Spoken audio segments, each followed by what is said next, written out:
7 de la tarde, 22 minutos, día viernes 26 de julio. Estamos llenos de mediciones, ¿eh? La autoridad hace sus mediciones, que son las oficiales, centros de estudios hacen las propias, las universidades internacionales también se pronuncian y medios de comunicación sobre lo que está pasando en Chile. Pero también vamos a ver cómo está percibiendo la ciudadanía el combate al coronavirus, también otras materias que son más permanentes. Tenemos ya en línea a alguien conocido de nuestra emisora, analista y director de tuinfluyes.com, Axel Callis. ¿Cómo estás, Axel? Hola, Gerson. Hola, Carla. Tenemos datos frescos de recién salidos del horno. Estamos echando un vistazo acá. Y no sé si nos puedes comentar respecto de cómo ha aparecido o si alcanzaron a medirlo bien la nueva administración del Ministerio de Salud, la figura del doctor París.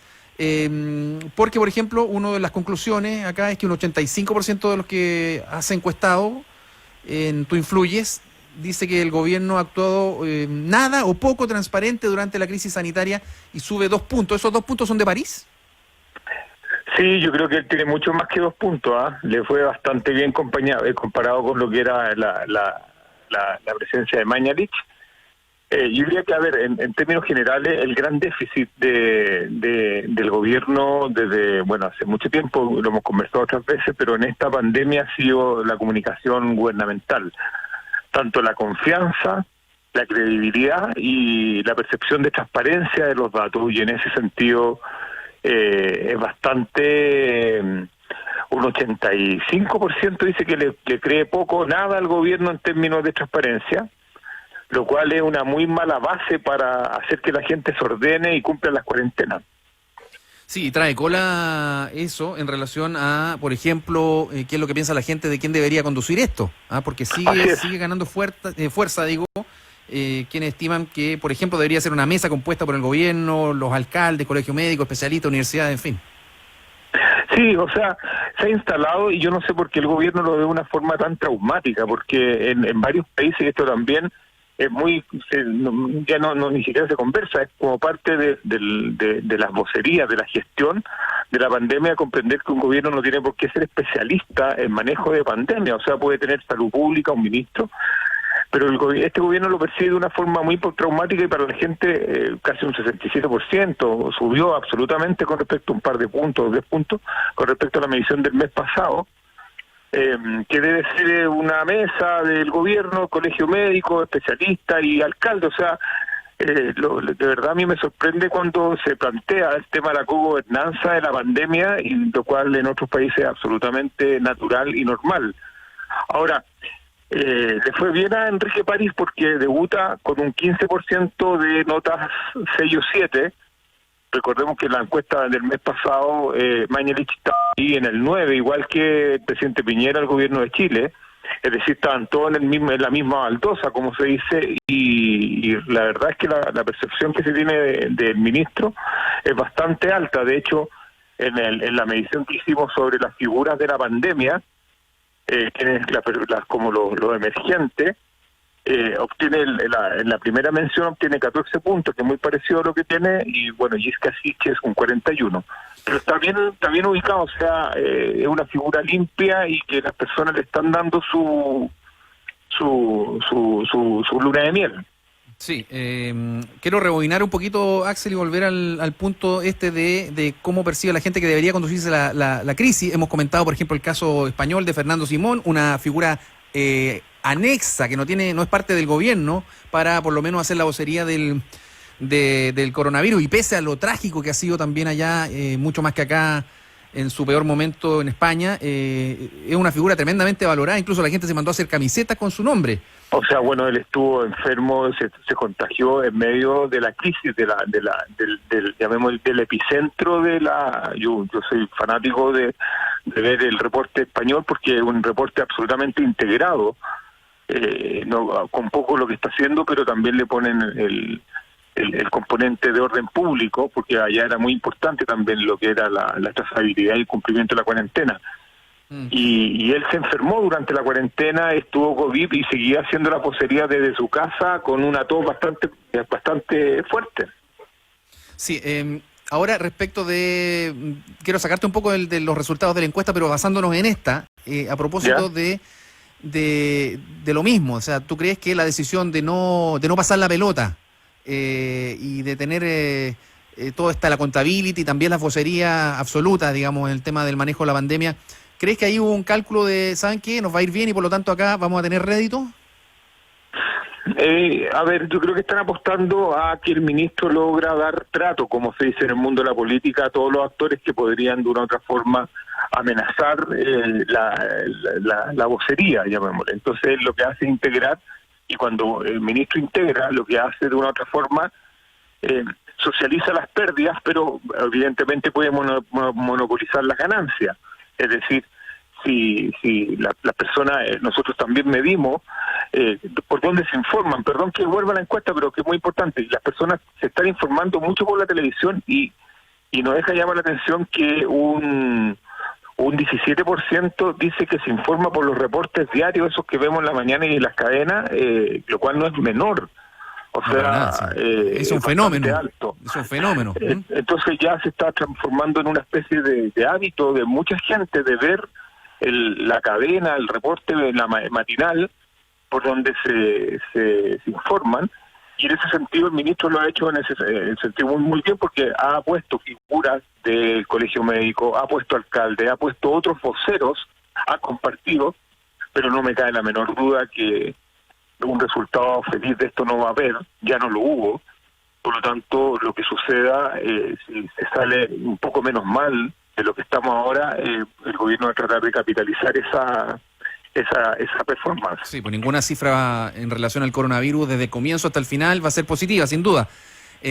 Me acordé a propósito de lo que tú estabas comentando, Axel, de que se genera este fenómeno de que a cierta hora de la mañana viene el informe y todos los medios y toda la audiencia de las radios, de la televisión, la espera. Me acordé, por ejemplo, de la Segunda Guerra Mundial y el London Calling. ¿Ya? De ahí donde venía de ahí se colgó The Clash para hacer esa canción, o sea, cuando hablaba Churchill, estamos llamando acá, atención acá, y todo el mundo atento en toda Europa. Hablemos un poco del presidente, Axel. Bueno, Carla no ha intervenido porque tuvo un problema técnico. Acá tenemos 2 bajas hoy día en la prueba de ADN. Cristóbal se pegó un cortalazo y partió a urgencia. Y Carla ha tenido un problema técnico, a ver si vuelve a entrar al final de la entrevista por lo menos. Centrémonos un poco, Axel, si te parece, la figura del presidente, ¿cómo lo has visto? A propósito de lo mismo, porque en el fondo quien toma las decisiones, más allá de la figura de Mañalich y de su estrategia, en fin, pero quien toma las decisiones es el presidente. Entonces, ¿cómo lo has visto tú en eso, en el timón, y también en sus últimas actuaciones, por ejemplo, en el funeral de su tío?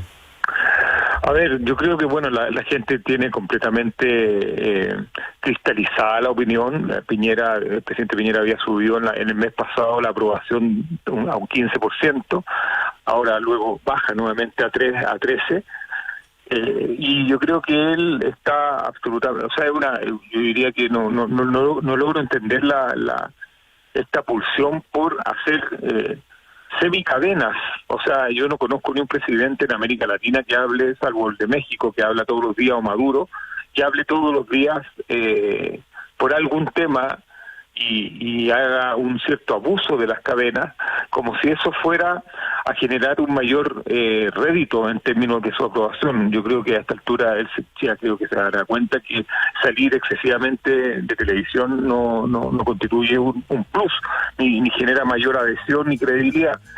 Y evidentemente el funeral es visto como un poco lo que los chilenos están cansados, que es el salirse de la norma de ciertos grupos de la élite, que normalmente nos sorprenden siempre, que uno espera que sean actitudes más bien moderadas y apegadas a la ley y a lo que requiere o lo que demanda la situación, y vemos que no la cumplen.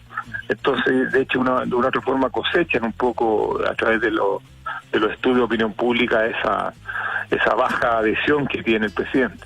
Axel, para terminar, breve comentario respecto de cómo se está manejando el tema del consumo del alcohol. Hoy día se le preguntó al ministro, no quiso, más bien tiró la pelota para el córner, dirían muchos, dijo que no era su materia, que llamó más bien al autocuidado y responsabilidad. Es complicado eso, ¿no? Nosotros medimos eso, ojo. Vamos con eso, Axel. Nosotros medimos porque preguntamos a las personas,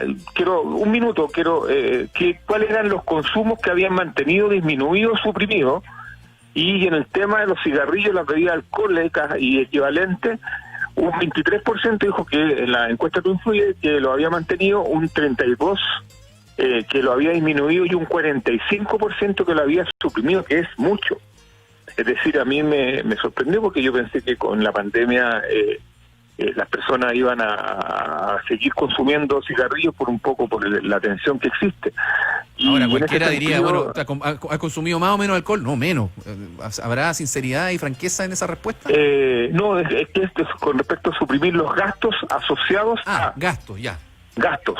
Claro, o sea, evidentemente que lo que más, no sé si lo que más sorprende, pero el gasto que más se ha mantenido el pago de las cuentas, servicio, pero no obstante un 7% dice que ha suprimido el pago de las cuentas, y otro indicador que no deja de llamarme la atención, que un 30% ha suprimido el gasto en educación, lo cual de una u otra forma uno empieza a mirar que todo este tema de las quiebras, los colegios, de las salas cunas, de los jardines infantiles, los buses escolares, es decir, las personas no están, un 30% no está pagando o está gastando la plata asociada o los recursos asociados a educación. No me preguntaste la presidencial, que nosotros por primera vez la medimos en forma espontánea, abierta y democrática. Bueno, pero démosle pues, tenemos un poquito de tiempo todavía. Sí, nosotros por primera vez preguntamos a las cerca de 2.000 personas que respondieron a esta encuesta, a quién le gustaría que fuese la o el presidente, y bueno, aparece, lo que más nos sorprendió es que casi un 70% de la muestra, un 65, 70, nombra a alguien. El punto es que nombran a tanta gente que nadie acumula. Claro, es decir, los porcentajes son mínimos. Son muy bajos, o sea, sigue siendo Joaquín Lavín con un 12%, un 12% es muy poco como base para aspirar. Luego viene Daniel Jadwe, el alcalde de Recoleta, con un 9%, y ahí se instala, y diría, Isquia Siches, que aparece con un 8%, en forma espontánea. Y lo otro que nos deja llamar la atención es que aparece también Sebastián Siches con un modesto 2%, pero aparece rodeado de figuras bastante consolidadas como Manuel José Sandón, Farca, Beatriz Sánchez. Entonces, yo diría que son como las dos novedades de las menciones espontáneas, el 8% es Siches. Y la irrupción de Sichel. Siches, que por lo menos llega sí. Bueno, no te pregunté, Cristóbal, porque te iba a preguntar Carla o Cristóbal, Axel, disculpa, y no están. Pero volvió Carla, me dice, ¿no? Todavía no. Bueno, alcanza a despedirlo sí, por lo menos. Volví, pero no. Ay, no, está inestable. Bueno, te queremos agradecer como siempre, Axel Callis, por tus puntos de vista y también por compartir estos resultados de la última encuesta de tuinfluyes.com. Muchas gracias. Buen fin de semana. Chao, Gerson, Carla, ojalá que todos estén bien y cuídense mucho. Igual tú, chao.